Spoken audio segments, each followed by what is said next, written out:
보내는 신호를 잘 읽는 게 당뇨 예방과 조기 발견의 핵심입니다. 먼저 식후에 졸음이 심하게 몰려온다, 또는 밥만 먹고 나면 멍하고 무기력해진다면 이건 당 대사의 균형이 무너졌다는 대표적인 초기 신호입니다. 소변을 자주 보거나 밤에 화장실을 자주 가는 경우도, 또 피부나 입술이 자꾸 건조해지거나 가려움증이 생기고, 그리고 생각보다 많은 분들이 놓치고 있는 신호가 바로 안녕하세요. 당뇨인들의 당뇨 졸업을 돕는 한의사 당보만의원 종로점 대표원장 이희민입니다. 당뇨는 평생 관리하는 질병이 아니라 졸업할 수 있습니다. 또한 당뇨를 졸업하고자 하는 과정에서 합병증 위험을 줄일 수 있기 때문에 당뇨 졸업에 꼭 도전해야 합니다. 저의 이런 생각들을 이번에 출간한 저의 책 평생관리노 당뇨 졸업해야 합니다에 잘 담아두었습니다. 오늘도 당뇨 졸업에 대한 여러 말씀 드리도록 하겠습니다. 혈당을 낮추는 데 도움이 되는 가장 기본적인 생활습관 하나를 꼽는다면 무엇인가요?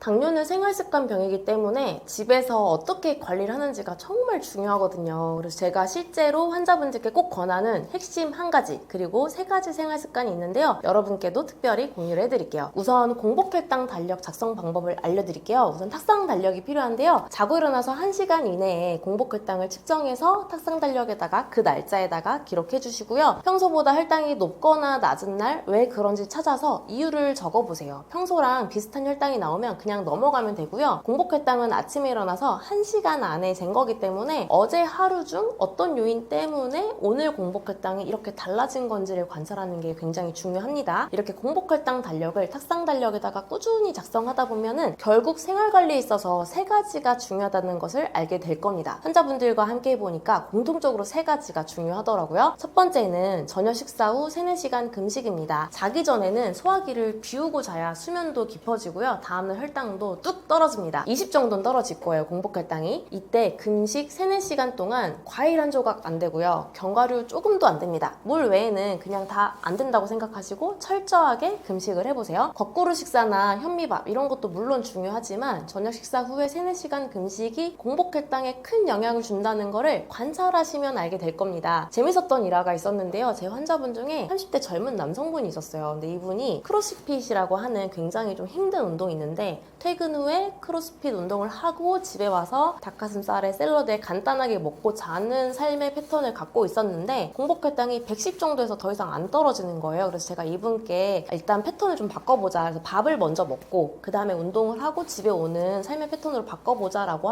말씀을 드려서 이분이 5시에 구내식당이 다행히 있어가지고 구내식당에서 5시 밥을 먹고 퇴근해서 크로스핏 운동을 똑같이 하고 집에 와서 잠을 자는, 그래서 음식을 먼저 먹고 3, 4시간 금식을 한 거죠. 이렇게 패턴만 바꿨는데도 공복혈당이 90대로 떨어져서 졸업을 하셨습니다. 당뇨를 이겨내신 거죠. 정말 3, 4시간 금식하는 게 중요하니까요. 이거 꼭 지켜주시고요. 그리고 두 번째는 11시 이전 취침과 7시간 이상 수면입니다. 수면이 부족하면 인슐린 저항성이 올라가고 스트레스 호르몬도 분비돼서 혈당이 같이 올라가거든요. 실제 공복혈당 달력을 작성해보면 생각보다 수면이 중요하네 이런 거 느끼실 거예요. 잠을 충분히 자고 나면, 푹 자고 나면 공복혈당이 낮아진다든지, 아니면 반대로 수면이 부족하고 제대로 못 잤는데 다음날 공복혈당이 생각보다 높아진다든지, 이런 경험을 하시면 왜 저희가 수면이 중요하다고 평소에 말씀을 드리는지를 몸소 깨닫게 됩니다. 그래서 재미있는 일화가 있었는데 이분은 평소에 공복혈당이 130 정도 나오시는 분이었어요. 근데 공복혈당 20 정도 떨어지는 거 굉장히 힘들잖아요. 그런데 어느 날 알람을 모르고 실수로 끄고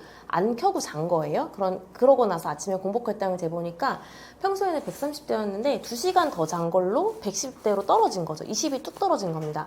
20이 떨어지는 게 굉장히 힘든 게 공복혈당인데, 그때 그분이 그래서 수면이 중요하구나, 나에게 적정 수면 시간은 이 정도구나를 많이 깨달았다고 합니다. 그래서 여러분도 수면 꼭 잘 지켜주시고요. 그리고 마지막 세 번째로는 운동이에요. 사실 운동은 열심히 했다고 다음날 공복혈당이 꼭 낮아지지는 않아요. 그리고 반대로 운동 안 해서 전날 운동 안 했다고 걱정했는데 다음날 공복혈당이 낮아졌던 그런 경험도 있을 겁니다. 참 이럴 때 배신감 많이 느끼시긴 하는데, 그래서 운동을 해서 다음날 공복혈당을 당장 낮춘다는 마음을 좀 내려놓으셔야 하고, 오히려 운동은 긴 호흡으로 꾸준히 하시는 게 맞고요. 내가 운동할 수 있는 시간대에 내가 좋아하는 운동을 체력에 맞게 해야지 장기적으로 운동을 할 수가 있습니다.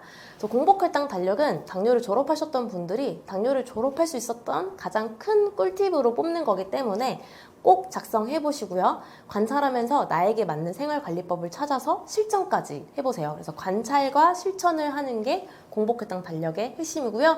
이걸 꾸준히 하다 보면 어느덧 졸업과 가까워진 자신을 발견하실 겁니다. 책에서 강조한 식사 직후 졸림 증상은 왜 위험 신호인가요? 당뇨 초기에 몸이 보내는 대표적인 신호 중 하나가 바로 식곤증이에요. 그래서 이거 느끼시는 분들 정말 많잖아요. 밥 먹고 나서 30분에서 1시간 사이에 졸음이 쏟아지고 몸이 굉장히 무거워지죠. 또 머리도 멍해지고 집중도 잘 안 되기도 하고요. 이런 증상들이 반복된다면 이상하다 하고 한 번쯤 의심해 보셔야 합니다. 특히 식후혈당이 비정상적으로 치솟고 있다는 신호일 수 있거든요. 왜냐하면 우리가 식사 후에 혈당이 급격하게 올라가면 우리 몸은 이를 잡기 위해서 인슐린을 대량으로 분비하고 이 인슐린이 혈당을 급격히 떨어뜨리면서 오히려 저혈당 상태에 가까운 혼란을 일으킵니다. 이런 결과로 뇌에 당이 부족해져서 졸리고 피곤하고 멍한 느낌이 드는 거거든요. 꼭 식곤증이 아니더라도 밥을 먹고 나면 더부룩하거나 가스가 차거나 속이 쓰리거나 이런 소화기 불편감이 있는 것도 마찬가지입니다. 모두 소화 기능이 저하됐을 때 나타나는 신호인데요. 이게 반복이 되면 결국 혈당 대사에 이상이 생기고 수년 내에 당뇨로 진행될 확률이 매우 높습니다. 극복 방법 알려드릴게요. 우선 먹고 나서 소화기 불편감이 없는 식사를 평소에 해야 되고요. 그래서 먹고 나서 불편한 음식은 피해 주시는 거죠. 그리고 식후에는 꼭 가볍게라도 10분 이상 걷기를 실천해 보시길 바랍니다. 이렇게 두 가지를 실천해 주시는 게 식후혈당 급등을 막고 식곤증을 막는 데 정말 큰 도움이 됩니다. 하루 중 혈당이 특히 오르기 쉬운 시간대나 상황은 언제이며 그럴 때 집에서 대처하기 좋은 방법 알려주세요. 하루 중 혈당이 가장 높아지기 쉬운 시간대는 당연 식후입니다. 특히 식사를 하고 나서 30분에서 1시간 사이 혈당이 급격히 치솟는 혈당 스파이크 구간이 찾아오는데요. 이 시기를 잘 관리하지 않으면 췌장의 인슐린 부담이 커지고 점차 인슐린 저항성이 생기면서 당뇨로 이어질 가능성도 높아집니다. 실제로 식후혈당이 먼저 높아지고 후에 차츰 공복혈당이나 당화혈색소까지 높아지면서 당뇨로 진행되는 경우들이 많거든요. 따라서 식후혈당 상승은 향후 당뇨로 발전될 수 있어서 꼭 막아야 하는데요. 이때 가장 효과적인 방법 중 하나가 바로 식후 운동이에요. 식후 30분 이내에 걷기나 가볍게 자전거 타기 등등 부담 없는 움직임을 실천하시면 근육이 인슐린 없이도 혈중 포도당을 직접 흡수하기 시작하면서 혈당이 빠르게 안정됩니다. 단기적으로는 혈당을 떨어뜨리는 데 매우 효과적이고요. 또 꾸준히 반복하면 장기적으로도 인슐린 저항성을 낮추는 데에도 큰 도움이 됩니다. 또 하나 함께 실천하면 좋은 방법이 바로 식사 순서 조절이죠. 이른바 거꾸로 식사법인데요. 보통 밥부터 먹는 습관이 있었을 텐데 채소, 그 다음에 단백질, 마지막에 탄수화물 이런 순으로 먹는 방식으로 바꿔보세요. 정말 자신이 좋아하는 채소 하나씩 준비해서 식전에 채소 먼저 먹고 당의 흡수를 천천히 유도해 식후혈당이 급격히 오르는 것을 막아줍니다. 실제 이렇게 순서만 바꿔도 혈당 스파이크와 인슐린 분비량이 모두 낮아진다는 것이 연구에서도 입증됐습니다. 아주 사소한 변화이지만 거꾸로 식사와 식후 운동 이렇게 두 가지 전략은 혈당 관리의 핵심 축이라고 할 수 있겠습니다. 한의사가 추천하는 혈당 조절에 도움이 되는 차나 간단한 음식이 있을까요? 환기차를 권해드리고 싶은데요. 우리가 삼계탕 하면 생각나는 약재가 바로 환기잖아요. 환기는 한의학에서 대표적인 기력 보강 약재인데요. 특히 환기에 들어있는 사포닌과 플라보노이드는 혈당을 천천히 오르게 합니다. 연구에서도 환기가 인슐린 민감성을 높이고 혈당을 낮추는 효과가 있음이 밝혀졌고요. 또 환기는 췌장의 베타세포 기능을 보호하는 효과도 있어서 실제 췌장 기능이 저하된 분들에게 췌장 회복에 도움이 되는 한약을 처방하는데 그때 제가 핵심으로 넣는 약재가 바로 환기입니다. 췌장이 회복되도록 돕다 보니까 인슐린 분비량이 실제로 증가해서 정상 범위로 회복되는 사례들이 많거든요. 환기는 구하기도 쉽고 맛도 괜찮기 때문에 물 대신 끓여서 마실 수 있고요. 우선 물 1리터에 환기 한 줌 정도를 넣고 2-30분 정도 끓여주시면 됩니다. 만약에 나는 조금 더 진하게 끓이고 싶다라고 하면 물이 절반으로 줄 때까지 계속 끓이면 됩니다. 꾸준히 드셔보시면 큰 도움이 되실 거예요. 병원 수치만으로는 알 수 없는 내 몸의 혈당 이상을 자가 체크할 수 있는 신호는 무엇인가요? 병원에서 혈당 수치를 검사했을 땐 정상이 나왔는데도 왠지 몸이 이상한 느낌이 들 때 있죠. 사실 혈당 문제는 수치보다 몸이 먼저 말해주는 경우가 많거든요. 그래서 몸이 보내는 신호를 잘 읽는 게 당뇨 예방과 조기 발견의 핵심입니다. 먼저 식후에 졸음이 심하게 몰려온다, 또는 밥만 먹고 나면 멍하고 무기력해진다면 식후 혈당이 급격히 오르고 급격히 떨어지면서 뇌에 당이 공급이 제대로 안 되는 상태일 수 있거든요. 이건 당 대사의 균형이 무너졌다는 대표적인 초기 신호입니다. 또 특별히 물을 많이 마신 것도 아닌데 소변을 자주 보거나 밤에 화장실을 자주 가는 경우도 의심해 볼 수 있어요. 혈당이 높으면 우리 몸이 포도당을 소변으로 내보내기 때문에 신장 쪽에서 과도하게 수분을 끌어쓰게 되고, 그 결과 탈수 증상과 함께 잦은 갈증, 입마름이 동반되기도 하거든요. 또 피부나 입술이 자꾸 건조해지거나 가려움증이 생기고 상처가 잘 낫지 않는다면 혈당 이상으로 말초 순환이 떨어지고 있다는 그런 신호일 수 있어요. 특히 종아리나 발등 같은 부위에 마른 각질이 유독 심하다면 한 번쯤 혈당을 체크해 보시는 게 좋습니다. 그리고 생각보다 많은 분들이 놓치고 있는 신호가 바로 불면증이나 새벽에 자주 깨는 현상이에요.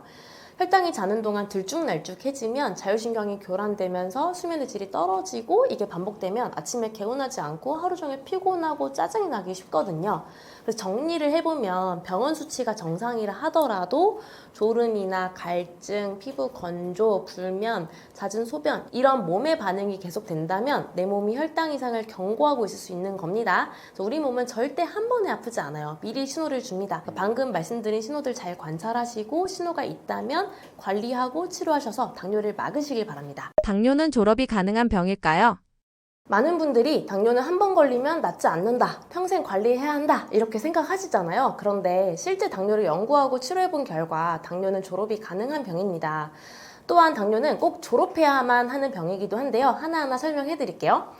의학적으로는 당뇨 졸업이라는 용어 대신에 당뇨 관해라는 용어를 써요. 이거는 당뇨약을 복용하지 않는 상태에서 6개월 이상 당화혈색소가 6.5% 미만으로 유지되는 상태를 뜻합니다. 최근 5년 동안 전 세계적으로 당뇨 관해를 연구한 논문만 1,300편이 넘더라고요. 그 중에 가장 대표적인 연구들인 다이렉트 연구나 룩 어헤드 연구 등 여러 논문들을 살펴보면 생활습관 개선과 체중 감량을 통해 당뇨 관해가 가능하다는 결과가 밝혀졌습니다. 또한 실제 임상에서도 고령임에도 불구하고, 그리고 또는 당뇨가 오래됐음에도 불구하고 당뇨를 졸업하겠다는 의지를 가지고 당뇨를 치료한 결과 당뇨약을 끊고 당뇨를 졸업한 분들이 정말 많았고요. 당뇨 초기이거나 비교적 젊은 분들이라면 당뇨 졸업이 훨씬 더 빠른 편입니다. 당뇨 졸업을 위해 10% 체중 감량이 중요한 이유는 무엇이며, 이를 안전하게 실현하기 위한 식사 습관이나 운동법이 있다면 어떤 것이 있을까요? 의학적으로는 당뇨 관해라고 부른다고 말씀드렸잖아요. 지금까지 발표된 여러 연구들을 보면 체중을 감량할수록 당뇨 관해율이 분명히 높아지는 경향이 있어요. 특히 비만형 당뇨인의 경우에는 자신의 체중에서 10% 정도만 감량을 해도 췌장의 인슐린 분비 기능이 개선되고 간과 근육의 인슐린 저항성도 줄어들면서 당화혈색소가 유의하게 떨어지는 효과가 나타납니다. 대표적인 예로는 영국의 다이렉트 스터디라는 게 있는데, 체중을 10kg 이상 감량한 환자들의 절반이 당뇨 관해에 도달했다는 결과도 있거든요. 그래서 당뇨 졸업을 원하신다면 자신의 체중의 약 7에서 10% 정도 감량하는 거를 1차 목표로 잡는 게 아주 중요합니다. 그런데 이걸 실천하려면 또 체질도 고려하긴 해야 돼요. 특히 기어 체질, 즉 우리가 얘기할 때 체력이 약하고 소화기능도 약한 그런 마른 당뇨인들이 있잖아요. 이런 분들의 경우에는 무조건 음식량을 줄이거나 운동을 과하게 늘리면 오히려 기운이 빠지고 체중은 줄고, 그런데 우리가 원했던 혈당은 더 안 잡히는 그런 악순환이 생길 수 있거든요.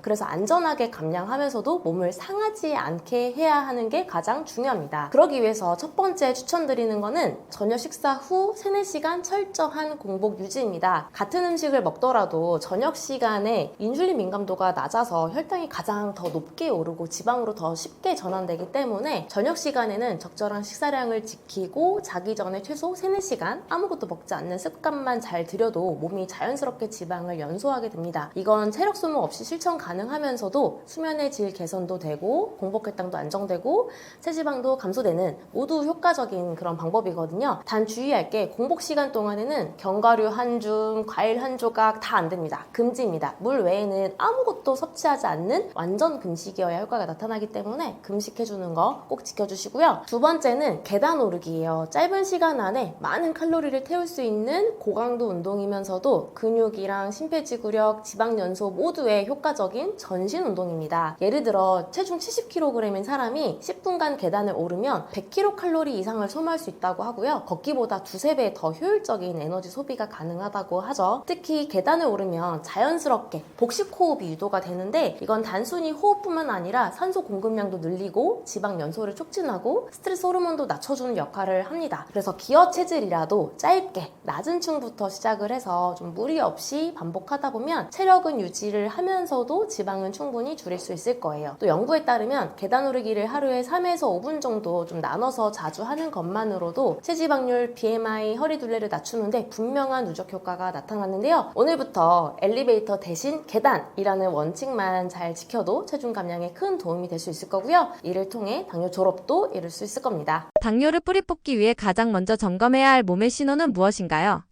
당뇨 초기에 대표적으로 많이 나타나는 신호가 바로 잦은 갈증과 잦은 소변입니다. 물을 자꾸 마시고 싶다거나 밤에 자꾸 화장실을 간다 이런 분들 많이 있지 않으신가요? 이건 혈당이 높아진 상태에서 우리 몸이 과한 포도당을 소변으로 내보내기 위해서 수분을 끌어쓰고 있는 과정이거든요. 따라서 평소보다 물을 더 자주 마시고 소변이 자주 마려운 상태가 반복된다면 한 번쯤은 혈당 검사를 해보시는 게 좋고요. 또 하나 유독 피로감이 쉽게 쌓이는 경우도 당뇨 초기 신호일 수 있습니다. 나는 충분히 잤는데 아침에 개운하지 않고 평소보다 쉽게 지치고 무기력해지는 경우인데요. 이는 혈당이 잘 활용되지 못해서 에너지가 필요한 조직, 특히 근육이나 뇌에 포도당 공급이 원활하지 않기 때문입니다. 쉽게 말해서 몸은 연료가 부족해서 자꾸 쉬고 싶은 거죠. 또 어떤 분들은 눈이 뿌옇게 보이거나 집중력이 떨어지는 느낌도 경험을 하는데요. 이건 고혈당 상태가 반복되면 혈관 안에 삼투압이 바뀌면서 눈 속에 수정제의 수분이 들어가서 초점이 흐려지는 현상이 생기기도 하고 뇌에도 포도당 공급이 잘 되어야 하는데 제대로 되지 않으면 순간적으로 멍함이나 혼란이 생길 수 있거든요. 그래서 정리를 하자면 당뇨 초기엔 식곤증, 잦은 갈증, 잦은 소변, 무기력함, 눈 흐림, 집중력 저하 같은 신호들이 몸 여기저기서 아주 작게 시작이 됩니다. 평소와 조금 다른 이런 변화들을 그냥 컨디션이 안 좋네 하고 그냥 넘기지 마시고 생활 습관들 한번 점검해보고 당뇨 검사도 해보는 그런 기회로 삼으시는 게 정말 중요합니다. 한의학적으로 볼 때 당뇨를 유발하는 대표적인 체질 또는 장부의 약점은 무엇인가요?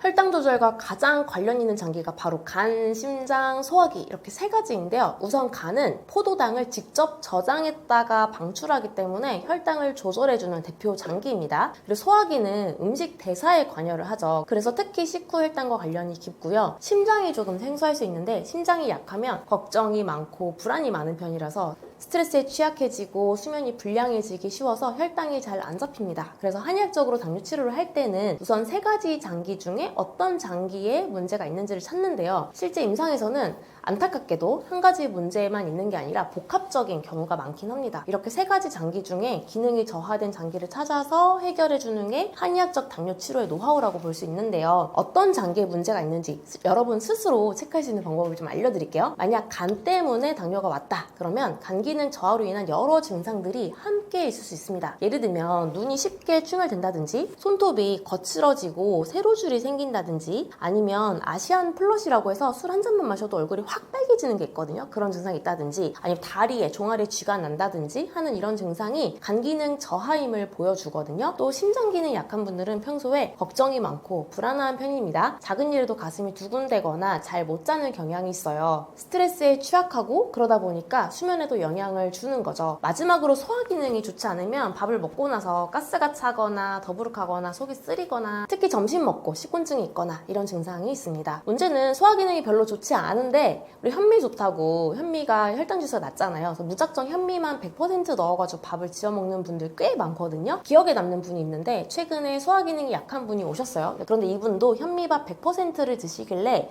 소화 기능이 약하니 백미를 쌀을 50% 정도 넣고 나머지는 내가 좋아하는 그리고 소화가 잘 되는 잡곡들을 섞어서 드시라고 권했습니다. 그랬더니 혈당 스파이크도 완화되고 식후혈당도 20 정도 떨어진다고 하셨어요. 체중도 원하는 만큼 좀 늘어나고요.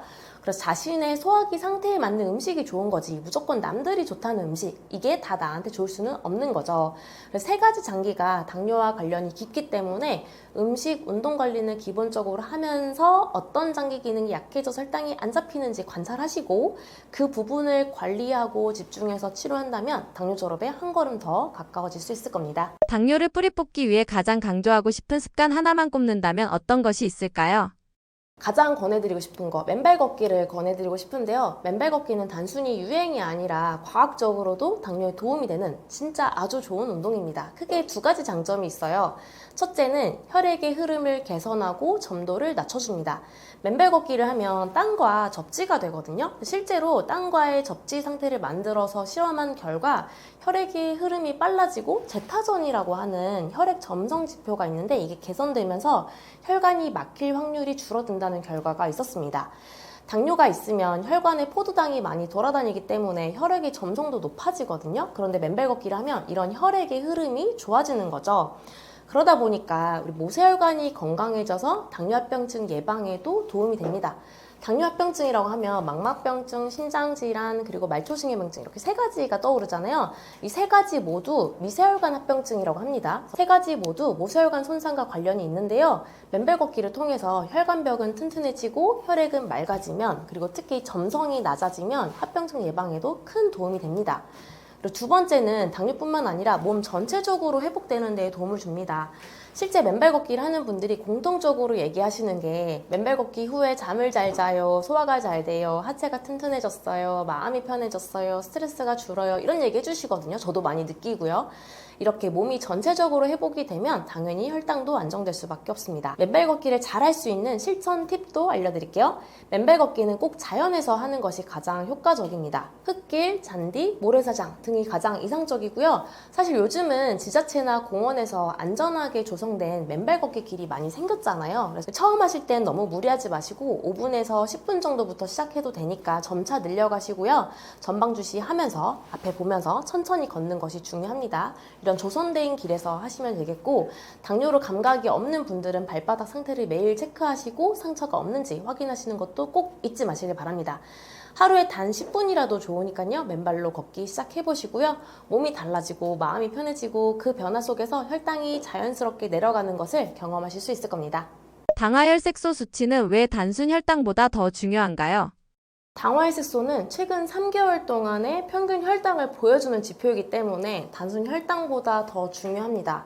당화혈색소라는 단어를 사실 좀 어려워하시는데요. 당화되었다는 게 포도당과 결합이 되었다라고 해서 당화이고요. 혈색소는 헤모글로빈이에요. 이런 혈색소가 얼마나 포도당과 결합되어 있는지, 당화되어 있는지를 검사하는 게 당화혈색소입니다. 그런데 혈색소 수명이 보통 3, 4개월 정도거든요. 그래서 당화혈색소는 평균 3개월 정도의 혈당 수치를 알 수 있는 검사라고 생각하시면 됩니다. 그런데 혈당보다는 당화혈색소가 굉장히 중요해요. 혈당은 순간순간 계속 달라지잖아요. 혈당은 체온이나 혈압처럼 순간순간 계속 바뀝니다. 그런데 당화혈색소는 지난 수개월 동안 혈당이 어떻게 유지되어 왔는지를 보여주는 평균 혈당을 보여주는 지표이기 때문에 중요합니다. 예를 들어 오늘 하루 혈당이 괜찮다고 해서 전체 상태가 좋은 건 아닐 수 있거든요. 그리고 무엇보다 중요한 건 합병증과의 연관성인데요. 연구에 따르면 당화혈색소가 1%만 낮아져도 당뇨 합병증 위험이 20-30%가 줄어드는 것으로 알려져 있습니다. 그래서 당뇨인이라면 장기적인 흐름을 보여주는 당화혈색소 관리에 신경을 써야 합니다. 그런데 이렇게 말씀드리면 집에서 재는 혈당은 중요하지 않냐라고 생각할 수 있잖아요. 집에서 재는 혈당 중에서는 그래도 공복혈당이 가장 객관적인 편입니다. 식후혈당은 좀 덜 먹거나 조금 더 움직이면 낮아지기 때문에 객관적인 혈당이라고 보기는 좀 어렵고요. 공복혈당은 단순히 음식, 운동 관리만으로는 낮아지지가 않고 자고 일어나서 1시간 이내에 체크해서 객관적인 나의 몸 상태를 반영해주기 때문에 집에서 잰 혈당 중에서는 가장 객관적이라고 생각하시면 되겠습니다. 평소에는 공복혈당을 지표로 삼아서 생활관리를 하시다가 병원에 가면 당화혈색소 검사를 통해서 객관적인 상태를 확인하시면 됩니다.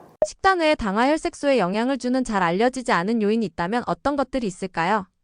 당화혈색소는 흔히 식단이나 운동에만 영향을 받는다고 생각을 하시기 쉬운데요. 생각보다 다양한 생활 습관과 체질적 요인들도 깊이 작용을 합니다. 그 중에서도 특히 수면 스트레스는 잘 알려져 있지 않지만 당화혈색소를 끌어올리는 아주 강력한 요인입니다. 현대인들의 가장 큰 특징 중 하나는 수면 시간의 절대 부족과 깊은 잠의 결핍이잖아요. 밤 11시 이후까지 스마트폰을 보거나 업무나 스트레스 등으로 뇌가 과하게 각성된 상태에서 잠드는 경우가 경우가 많죠. 이때 뇌는 휴식하지 못하고 깨어있는 상태와 비슷한 수준으로 포도당을 소모하게 됩니다. 뇌는 우리 몸에서 포도당을 가장 많이 사용하는 기관 중 하나이기 때문에 잠든 동안에도 뇌에 당을 공급하기 위해서 간에서 지속적으로 혈당을 방출하게 되고, 이로 인해서 공복혈당과 전반적인 평균 혈당이 높아지는 결과를 가져옵니다. 결국 이는 당화혈색 수치에 영향을 줄 수 있는 것이죠. 또 하나 중요한 요인은 스트레스예요. 스트레스를 받으면 부신에서 코르티솔 같은 스트레스 호르몬이 분비가 되는데, 이 호르몬은 혈당을 높이는 작용을 합니다. 특히 만성 스트레스 상태에서는 교감신경이 과항진되고 그 결과 인슐린 저항성도 증가해서 혈당 조절이 점점 더 어려워지거든요. 이처럼 수면 부족과 스트레스는 모두 뇌의 에너지 수요와 호르몬 작용을 통해서 혈당과 당화질소에 직접적인 영향을 주는 요인입니다. 당화혈색소 수치를 낮출 때 주의해야 할 급격한 조절의 위험이나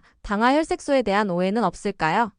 당화혈색소 수치를 빠르게 낮추려다가 오히려 건강이 악화되는 경우는 특히 마른 체형의 당뇨인들 사이에서 좀 자주 보입니다. 이분들이 주로 시도하는 방식은 거꾸로 식사, 현미 100% 식사, 운동량 증가 이런 거잖아요. 이런 접근이 겉보기에는 과학적으로 맞는 것 같아도 체질이나 체형에 따라서는 오히려 부작용이 나타날 수가 있거든요. 한약적으로는 마른 당뇨인은 대부분 소음인 체질이거나 비위가 허약한 기어형에 해당합니다. 이런 체질은 위장이 차고 소화력이 약하고 기력이 쉽게 고갈되는 경향이 있어요. 그런데 이런 분들이 생채소부터 먹는 식사법을 시도를 하면 위장을 더 차갑게 만들고 소화에 부담을 줍니다. 그리고 또 현미 100% 밥 역시 거칠고 소화가 잘 되지 않기 때문에 복통이나 더부룩함, 설사까지 이어지기도 하고요. 그리고 또 운동을 무리하게 늘리면 기력은 더 빠지고 체중은 더 줄어드는 그런 악순환이 발생할 수 있습니다. 그런데 문제는 이렇게 했는데도 혈당이 잘 안 떨어진다는 점이에요. 이런 상황에서는 당화혈색소를 낮추겠다고 식사량을 무작정 줄이거나 운동량을 억지로 늘리는 방식은 위험할 수 있습니다. 오히려 몸이 버틸 수 있는 방향과 속도로 혈당을 서서히 낮추는 전략이 훨씬 더 중요한데요. 예를 들어서 생채소보다는 익힌 채소를 드시고요. 현미와 같은 잡곡은 백미랑 5대5 정도로 섞어서 부드럽게 조리하는 것이 좋고요. 그리고 또 운동은 격하지 않은 산책이나 맨몸 스트레칭처럼 기운을 덜 쓰는 방식이 적절하고요. 또 기력을 보충하면서 소화를 도와주는 생강차나 대추차 같은 따뜻한 음료를 활용하시는 것도 좋습니다. 말씀드린 것처럼 체중이 적고 기력이 약한 마른 당뇨인에게는 혈당 조절도 체력 조절과 함께 가야 하기 때문에 너무 혈당 수치, 숫자에만 집착하기보다는 몸의 전체적인 컨디션과 체력을 함께 살펴보면서 생활 관리를 하시길 바랍니다. 당화혈색소 수치를 낮추기 위해 일반적으로 놓치는 생활 습관이나 체질적인 요소가 있다면 어떤 것들인가요?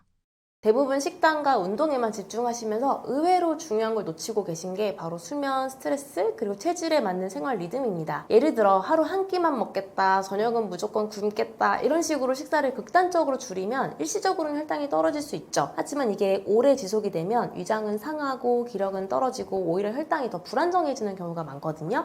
특히 기어체질, 위장이 약한 체질에서는 이런 방식이 독이 됩니다. 그리고 또 하나, 수면 부족과 만성 스트레스는 혈당을 올리는 주범인데도 정말 많이 관가하세요. 밤 12시 넘어서 자는 생활을 계속하면 코르티솔이라는 스트레스 호르몬이 올라가고요. 이게 공복혈당을 높이는 주된 원인이 됩니다. 그리고 또 스트레스를 심하게 받을 때도 혈당이 이유 없이 튀는 일이 많고요.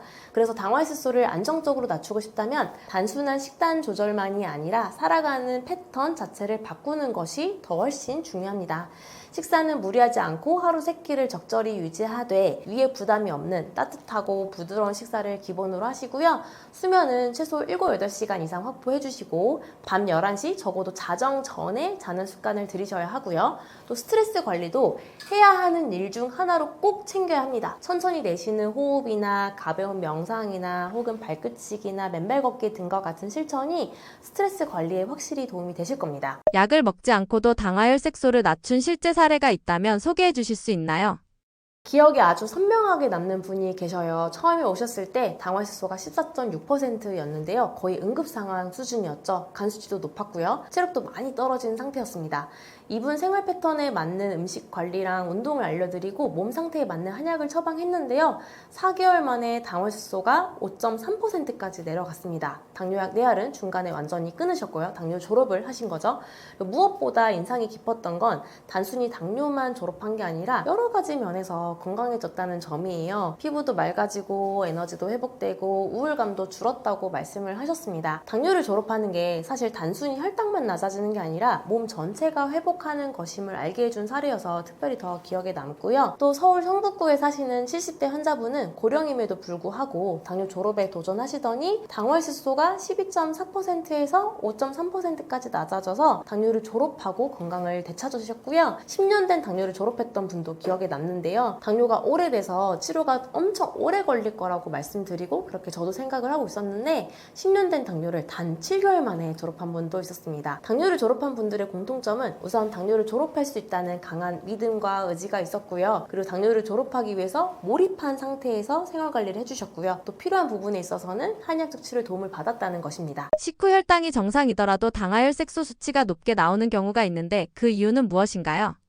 식후 혈당이 잘 나온다고 안심했다가 정작 당화혈색소 수치는 높게 나오는 경우가 의외로 많죠. 이럴 때는 첫 번째로 고려해야 될 점이 바로 식후 혈당은 순간적인 수치일 뿐 몸의 전반적인 대사 상태를 제대로 반영하지 못할 수 있다는 사실입니다. 예를 들어 어떤 분은 식후 혈당을 낮추기 위해서 식사를 평소보다 과도하게 줄이거나 식사 직후에 일부러 무리해서 운동을 하기도 하죠. 이런 방법을 쓰면 측정 당시의 식후 혈당은 비교적 낮게 나올 수 있는데요. 이는 일종의 눈속임 수치에 가깝습니다. 실제로는 식후 혈당이 잠시 낮아졌다가 이후 몇 시간 동안 천천히 오르거나 아니면 야간에 다시 상승하는 등 평균 혈당이 높게 유지되는 경우가 많기 때문입니다. 두 번째로는 기초대사량이 낮은 경우가 있어요. 기력이 약하거나 활동량이 적은 고령자나 마른 체형, 갑상선 기능이 저하된 분들은 식후 혈당을 태우는 에너지 대사가 충분히 이루어지지 않습니다. 그래서 혈당이 급격히 오르거나 떨어지지 않고 천천히 오르고 천천히 떨어지는 완만한 곡선을 그리면서 오랜 시간 혈당이 높게 유지되는 패턴이 생기는 것이죠. 이런 패턴은 식후 혈당 측정에서는 잘 드러나지가 않는데 당화혈색소 수치에서는 큰 영향을 미칩니다. 또 세 번째는 혈당 스파이크의 간헐적 존재입니다. 하루 중 특정 시간대, 예를 들어 식후 1시간 반이나 2시간쯤에 혈당이 급격히 오르는 순간이 반복될 수 있는데요. 이처럼 일시적으로 튀는 혈당만으로도 당화혈색소는 올라갈 수 있습니다. 문제는 이런 혈당 스파이크가 하루 한두 번만 나타나도 평균 혈당 수치를 끌어올릴 수 있다는 점이고요. 또 하루 한두 번만 혈당을 재는 방식으로는 이런 급등 패턴을 포착하기가 어렵다는 것이죠. 그래서 환자 입장에서는 분명히 난 잘하고 있는데 왜 당화혈색소가 높게 나왔지? 라는 당혹감을 느끼기 쉬운 상황이 되는 것입니다. 하지만 공복혈당은 식후혈당보다 객관적인 편이에요. 저녁에 열심히 운동하고 잤는데 다음날 공복혈당이 떨어지지 않아서 실망했던 경험이 있을 거예요. 공복혈당은 단순히 음식, 운동 관리만으로는 낮아지지 않거든요. 공복혈당은 자고 일어나서 1시간 이내에 체크해서 객관적인 나의 몸 상태를 반영해주기 때문에 집에서 잰 혈당 중에서는 가장 객관적인 혈당입니다. 평소에 공복혈당을 달력에다 적고 탁상 달력에다가 적으시고 왜 높은지 왜 낮은지를 스스로 관찰하면서 공복혈당 달력을 작성을 한번 해보시고요. 공복혈당이 낮았을 때 했었던 생활 관리들을 더 열심히 해보세요. 관찰과 실천, 관찰과 실천 이렇게 두 가지만 잘 하셔도 당뇨 졸업이 가능합니다. 실제 당뇨 졸업했던 분들이 꼽는 가장 강력한 당뇨 졸업 꿀팁이기 때문에 여러분도 실천해보시길 바랍니다. 당화혈색소 수치가 정상으로 돌아왔다면 그 다음 단계에서는 무엇을 관리해야 하나요?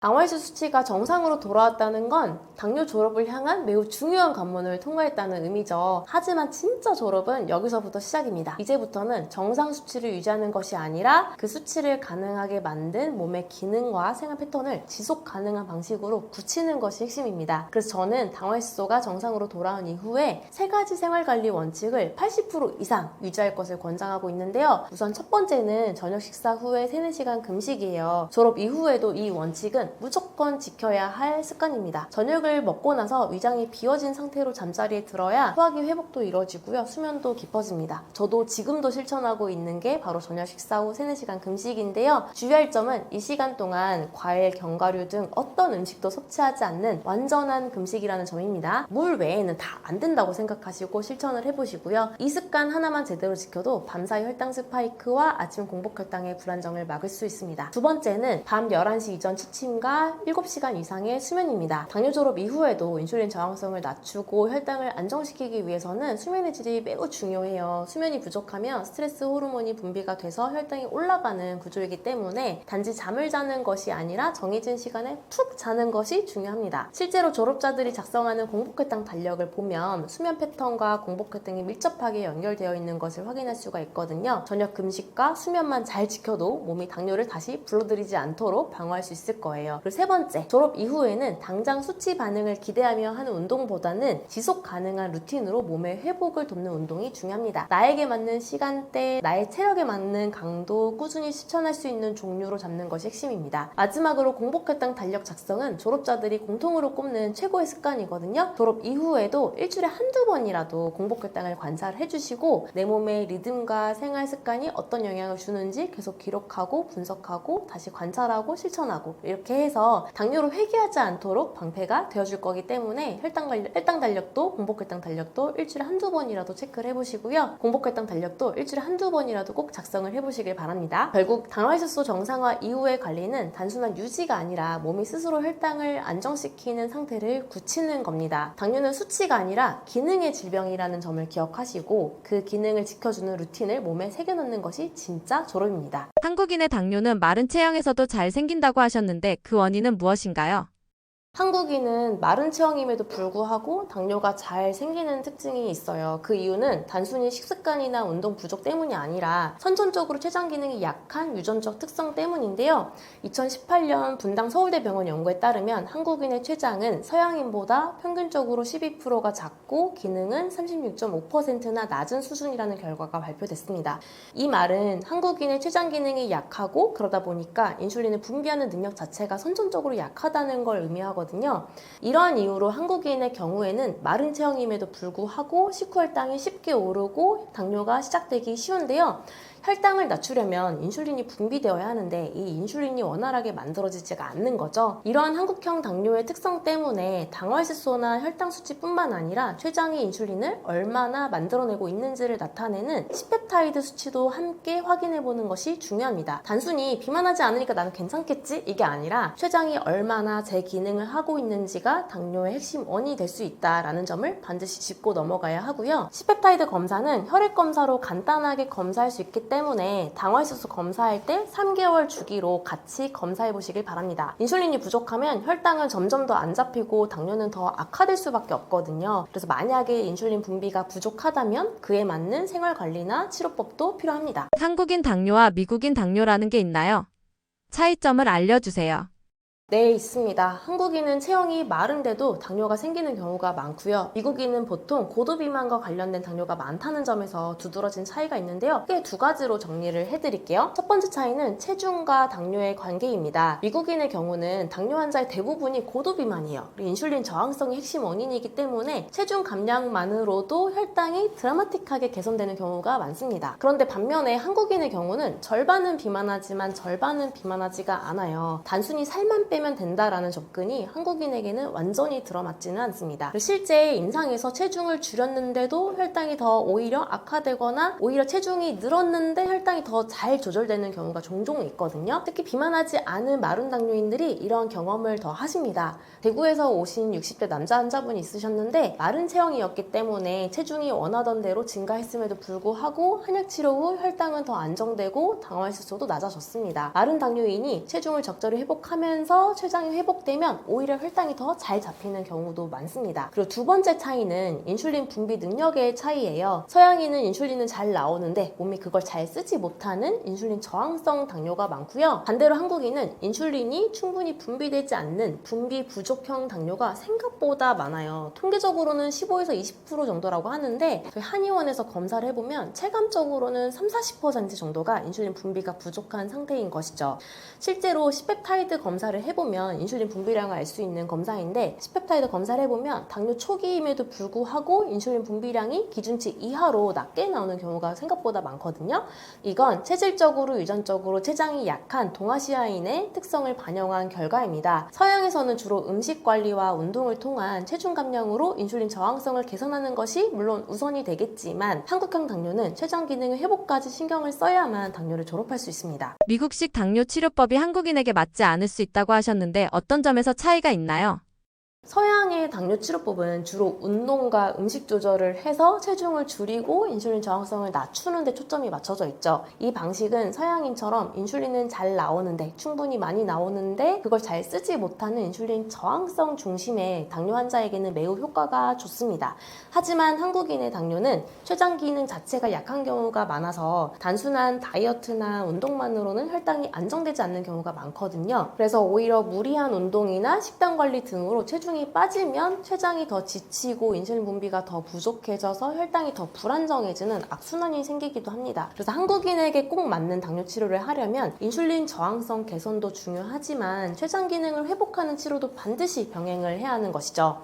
한의학적 접근은 바로 이 부분을 중심에 둡니다. 혈당 조절에 관여하는 간, 심장, 소화기 문제를 진단해서 치료하면서 동시에 인슐린을 만드는 췌장을 회복시키는 처방과 생활요법을 함께 구성하는 것이죠. 예를 들어 마른 당뇨인이 무리하게 저탄고지를 하면, 저탄고지라고 해서 너무 무리하게 탄수화물을 안 먹는 식단을 하게 되면 오히려 췌장이 인슐린을 덜 만들게 되고요. 소화력이 떨어져 있는데 현미 100% 식사를 하게 되면 소화불량과 체중 감소로 오히려 혈당이 더 불안정해지거든요. 그래서 이런 상황에서는 췌장을 편안하게 해주는 식사법, 그리고 체질에 맞는 한약 치료로 접근을 하는 거죠. 그렇다면 췌장 기능 회복을 위해 여러분이 스스로 집에서도 실천할 수 있는 방법들을 알려드릴게요. 우선 탄수화물 섭취를 너무 줄이게 되면 아까 말씀드린 것처럼 췌장이 인슐린 덜 만들어도 되나 보다 해서 인슐린 분비가 줄어들 수 있습니다. 따라서 극단적으로 탄수화물 섭취를 줄이는 극단적인 저탄수화물 식단은 꼭 피해야 하고요. 대신에 복합 탄수화물인 잡곡밥을 적절히 드셔야 합니다. 그리고 밥도 먹고 간식도 먹고 또 밥도 먹고 또 간식 먹고 이러면 췌장이 소화효소도 만들다 보니까 쉴 틈이 없어요. 쉴 시간이 없어서 더 지칩니다. 그래서 가급적 밥 위주로 먹고 간식을 끊으라고 말씀을 드리고 있고요. 또 췌장은 흉추 7, 8번 부위에 위치하고 있거든요.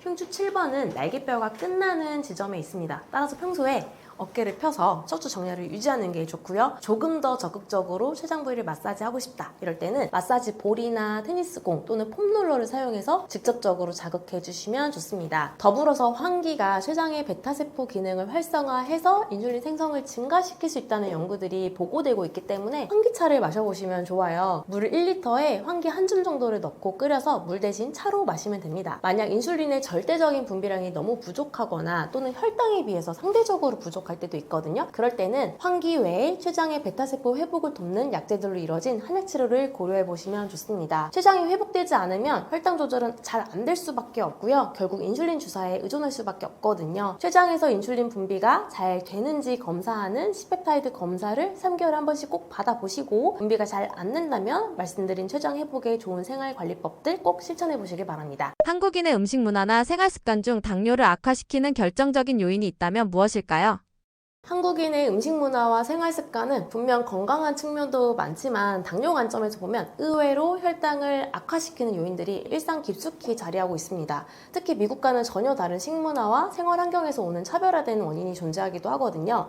첫 번째는 밥 중심의 식사 구조입니다. 한국인은 하루 3끼 중 대부분을 쌀밥으로 해결을 하잖아요. 근데 문제는 쌀이 단당류보다 흡수가 느릴 뿐이지 결국 포도당으로 바뀌면서 혈당을 좀 빠르게 올리는 주된 원천이라는 점입니다. 특히 흰쌀밥은 섬유질이 거의 없고 혈당 지수가 높아서 공복혈당뿐 아니라 식후혈당 스파이크의 주요한 원인이 되기도 하거든요. 또 한식은 반찬이 다양해서 건강하다고 생각하지만 동시에 밥을 많이 먹게 되는 구조를 갖고 있어서 혈당 조절에 있어서는 양날의 검이 될 수 있기 때문에 밥을 먹을 때는 반드시 백미와 잡곡을 1대1로 섞어서 소화가 잘 되면서 혈당이 완만하게 오를 수 있는 식사를 하셔야겠습니다. 그리고 두 번째는 수면 부족과 스트레스, 특히 밤늦게까지 깨어있는 생활 리듬인데요. 한국은 야근 문화, 늦은 식사, 불규칙한 수면 패턴이 만연한 사회잖아요. 이로 인해서 코르티졸 수치가 높아지고 인슐린 저항성이 증가합니다. 수면 부족 자체만으로도 당 대사 장애를 유발하는 것이 과학적으로 입증이 되어 있고 특히 밤늦게 먹는 야식은 췌장을 과로하게 만들어서 인슐린 분비의 리듬을 깨트립니다. 건강한 혈당 관리를 위해서 수면, 스트레스 관리를 꼭 병행하셔야 되겠고 되겠고요. 마지막으로 간식 문화도 놓칠 수 없겠죠. 한국인은 식후에 떡, 빵, 과일, 커피 믹스 이런 간식들을 좀 섭취하는 문화가 보편화되어 있잖아요. 이는 이미 식후 혈당이 올라간 상태에서 또 한 번 혈당 스파이크를 유발하고 또 췌장에 또 이중 부담을 주기도 하거든요. 또 특히 과일은 몸에 좋다는 인식 때문에 식후에 과일을 습관적으로 먹기도 하는데요. 되도록 밥을 먹은 이후에는 간식은 뚝 끊는 습관을 가져야겠습니다. 한국인 체질에 맞는 당뇨 관리법은 어떤 방향으로 달라져야 할까요?